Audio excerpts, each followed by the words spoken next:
السلام علیکم دوستو، ویڈیو دیکھنے سے پہلے آپ سے گزارش ہے کہ ہمارے اس چینل کو سبسکرائب کریں،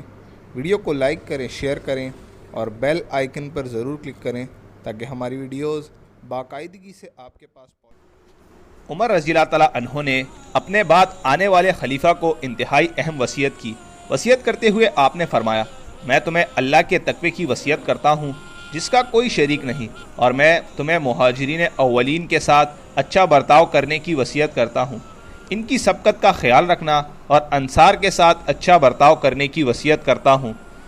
ان میں محسن کی بات قبول کرنا اور خطاکار سے درگزر کرنا، اور اہل امصار کے ساتھ بلائی کی وصیت کرتا ہوں، وہ دشمن سے بچانے والے ہیں اور فے کو وصول کر کے لانے والے ہیں، ان سے وہی وصول کرنا جو ان سے زائد ہو۔ اسی طرح دیہات والوں کے ساتھ اچھا برتاؤ کرنے کی وصیت کرتا ہوں، وہ عرب کی اصل اور اسلام کا خام مال ہیں، تم ان کے بچے ہوئے مال میں سے لینا اور پھر ان کے فقراء و مساکین کو لوٹا دینا۔ زمیوں کے ساتھ اچھا برتاؤ کرنا، ان کے پیچھے جو ہیں ان سے قتال کرنا، ان کی طاقت سے زیادہ ان کو مکلف نہ کرنا، جبکہ وہ طوعاً و کرہن مومنوں کے جو حقوق ان پر ہیں ادا کریں۔ میں تمہیں اللہ کے تقوی کی وصیت کرتا ہوں،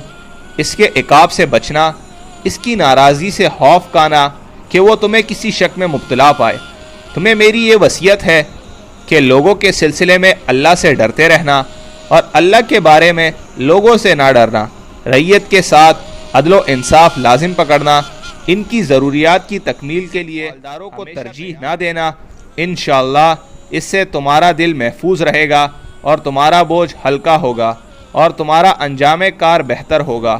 یہاں تک کہ تم اس ذات سے ملو جو تمہارے خفیہ رازوں سے واقف ہے اور تمہارے دل کے مابین حائل ہوتا ہے۔ میں تمہیں حکم دیتا ہوں کہ احکام الہی، اس کے حدود اور معصیت کے سلسلے میں لوگوں پر سخت رہنا، خواہ وہ قریبی ہو یا دور کا، اس سلسلے میں کسی پر رحم نہ کھانا، جس پر حق عائد ہو اس سے حق وصول کرنے میں کسی کی پرواہ نہ کرنا، اور اللہ کے سلسلے میں کسی ملامت گیر کی ملامت کی پرواہ نہ کرنا۔ خبردار، اللہ کی طرف سے اہل ایمان کو عطا کردہ چیزوں میں سے جس کا تمہیں اللہ والی بنائے ترجیح نفس سے بچنا، اور اس میں انصاف سے منحرف نہ ہونا کہ ظلم و زیادتی کرنے لگو، اور اللہ نے جس چیز پر تمہیں وسعت دی ہے اس سے اپنے آپ کو محروم کرنے لگو، جبکہ تم دنیا و آخرت کے منازل میں ایک مقام پر پہنچ چکے ہو۔ اگر تم اپنی دنیا کے لیے عدل و عفت کو اختیار کرو گے تو ایمان و رضا حاصل ہوگی، اگر تمہارے اوپر ہوا و ہوس کا غلبہ ہوگا تو اللہ کا غضب حاصل ہوگا۔ میں تمہیں اس بات کی تاکید کرتا ہوں کہ زمیوں پر ظلم کے سلسلے میں نہ تو اپنے آپ کو اور نہ دوسروں کو اجازت دینا۔ میں نے تم کو وصیت کر دی اور تمہیں خاص کیا اور تمہیں نصیحت کی، لہٰذا اللہ کی رضا اور دار آخرت کے طالب بنو۔ میں نے تمہیں وہی نصیحت فرمائی جس کو میں اپنے اور اپنے اولاد کے لیے پسند کرتا ہوں، پس میں نے تمہیں جو وعظ کیا اگر تم نے اس پر عمل کیا اور تمہیں جو حکم دیا اس کو کر گزرے تو اس سے وافر مقدار اور کافی حصہ تمہیں حاصل ہوگا۔ اگر تم نے اسے قبول نہ کیا اور اہمیت نہ دی اور اہم امور کو اس حد تک نہ پہنچایا جو اللہ کو پسند ہے تو یہ تمہارے لیے نقص ہوگا اور تمہاری رائے محفوظ نہ رہے گی، اس لیے کہ خواہشات و اہوا مشترک ہیں، اور معصیت و گناہ کا لیڈر ابلیس ہر ہلاکت و تباہی کی طرف دعوت دینے والا ہے۔ وہ تم سے پہلے گزشتہ قوموں کو تباہ کر چکا ہے اور انہیں جہنم جیسے برے مقام پر پہنچا چکا ہے۔ بدترین قیمت یہ ہے کہ انسان کے حصے میں اللہ کے دشمن کی دوستی آئے جو معصیت کا داعی ہے، پھر تم حق کو اختیار کرو اور اس کے لیے سختیوں کو برداشت کرو اور اپنے نفس کے لیے واعظ بنو۔ میں تمہیں اللہ کی قسم دلاتا ہوں کہ تم مسلمانوں پر رحم کھانا، بڑوں کا اجلال و اکرام کرنا اور چھوٹوں پر رحم کھانا، عالموں کی توقیر و تعظیم کرنا، مسلمانوں کو مارنا نہیں کہ وہ ذلیل ہو جائیں، اور مال فے کو اپنے لیے محسوس نہ کر لینا، جس سے وہ غصہ ہو جائیں۔ انہیں ان کی عطیات سے محروم نہ رکھنا کہ وہ محتاج ہو جائیں۔ ان کو اس طرح جنگ میں نہ جھونک دینا کہ ان کی نسلیں ختم ہو جائے۔ مال کو صرف اغنیاء کے درمیان محصور نہ رکھنا، اپنا دروازہ ان کے سامنے بند نہ کرنا کہ قوی ضعیف کو کھا جائیں۔ یہ میری تمہیں وصیت ہے اور میں اللہ کو تم پر گواہ بناتا ہوں۔ السلام علیکم۔ حضرت عمر رضی اللہ تعالیٰ عنہ کی یہ وصیت حکومت اور ادارے کے مسائل میں بے نظیر ہے اور ان کے مکمل نظام اور منہج کو واضح کرتی ہے۔ دینی، عسکری، اقتصادی اور اجتماعی امور سے متعلق حکومت کے لیے اہم دستاویز ہے۔ عثمان رضی اللہ تعالیٰ عنہ سے جب لوگوں نے بیعت کر لی تو آپ نے قوم کو خطاب فرمایا اور اس خطاب کے اندر اپنے سیاسی منہج کو واضح کرتے ہوئے بتلایا کہ وہ اپنی حکومت میں کتاب و سنت اور شیخین ابو بکر اور عمر رضی اللہ تعالیٰ عنہ کی سیرت کا التزام کریں گے، اور یہ واضح فرمایا کہ وہ حلم اور بردباری اور حکمت سے حکومت چلائیں گے، اعلیٰ یہ کہ کوئی اپنی اوپر شرعی حدود کو لازم کر لے۔ پھر آپ نے انہیں دنیا کی طرف مائل ہونے اور اس کے فتنے میں مبتلا ہونے سے آگاہ کیا تاکہ ان کے درمیان باہمی کشمکش، بعض اور حسد برپا نہ ہو، جس سے امت اختلاف و افتراق کا شکار ہو جائے۔ عثمان رضی اللہ تعالیٰ عنہ اپنے ناقدانہ بصیرت سے اس امت کے اندر خواہش پرستی کی وجہ سے رونما ہونے والے فتنوں کو پردے کے پیچھے دیکھ رہے تھے۔ آپ نے خطاب کرتے ہوئے فرمایا، امام بعد یعنی حمد و سلام کے بعد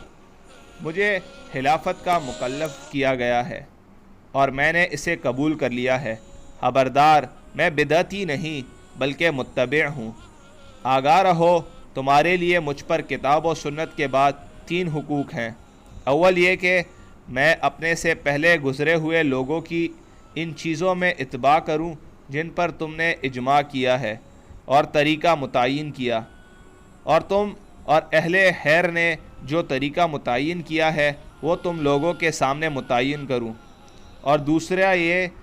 کہ اپنے ہاتھ کو تم سے روکے رکھوں، اعلیٰ یہ کہ تم خود اپنے اوپر سزا کو لازم کر لو۔ یقیناً دنیا سرسبز و شاداب ہے اور لوگوں کی طرف لپکی ہے، اور بہت سے لوگ اس کی طرف مائل ہو چکے ہیں، لہٰذا تم دنیا کی طرف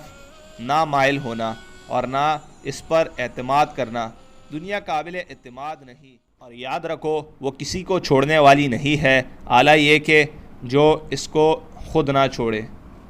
عثمان رضی اللہ تعالیٰ عنہ نے عمر رضی اللہ تعالیٰ عنہ کی وصیت پر عمل کرتے ہوئے 1 سال تک تمام اعمال و والیان کو اپنے منصب پر باقی رکھا، کسی کو بھی معزول نہ کیا۔ عثمان رضی اللہ تعالیٰ عنہ نے والیان، اعمال اور سپہ سالاروں کے نام خطوط تحریر کیے ہیں۔ ان میں غور و فکر کرنے والے کو اس منہج کا پتہ چل جاتا ہے جس پر وہ چلنا اور امت کو چلانا چاہتے تھے۔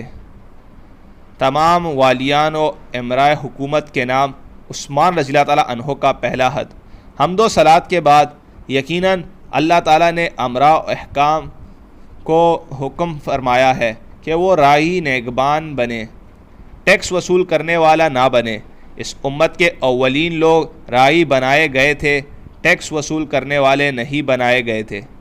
قریب ہے کہ تمہارے امراء ٹیکس وصول کرنے والے بن جائیں اور راعی کی پوزیشن نہ سنبھال سکے۔ اگر ایسا ہوا تو حیا، امانت اور وفاداری ختم ہو جائے گی۔ خبردار، معتدل اور بہترین سیرت یہ ہے کہ تم مسلمانوں کے مسائل میں غور و فکر کرو، ان کا جو حق ہے اس کو ادا کرو اور ان پر جو حق ہے ان سے وصول کرو۔ پھر ذمیوں کے مسائل میں غور کرو، ان کا جو حق ہے اس کو ادا کرو اور ان پر جو حق ہے ان سے وصول کرو۔ پھر دشمن کے سلسلے میں غور و فکر کرو جس کے مقابلے میں تم ڈٹے ہو اور وفاداری سے ان پر پتہ حاصل کرو۔ عثمان رضی اللہ تعالیٰ عنہ نے امراء و والیان کے نام اپنے اس حد کے اندر رعایا سے متعلق ان کے واجبات کو بیان کیا ہے اور انہیں یہ بتلایا ہے کہ ان کی ذمہ داری اور ڈیوٹی صرف مال جمع کرنا نہیں ہے بلکہ ان کی ڈیوٹی رعایا کے مصالح کا خیال رکھنا ہے۔ اس لیے اس سیاست کو واضح کیا جس کو انہیں امت کے درمیان نافذ کرنا تھا، وہ یہ کہ رعایا پر جو واجبات ہیں اس کو وصول کریں اور ان کے جو حقوق ہیں اس کو ادا کریں۔ اگر انہوں نے یہ سیاست اختیار کی تو امت درست رہے گی، اور جب اس کے برعکس ٹیکس وصول کرنے والے بن جائیں اور ان کے پیش نظر بس مال جمع کرنا ہو تو پھر حیا و امانت و وفاداری مفقود ہو۔ دوستو، آج کی قسط کو یہیں پر اختتام پذیر کرتے ہیں۔ اگلی ملاقات میں پھر یہاں سے حاضر ہوں گے، تب تک کے لیے اللہ نگہبان۔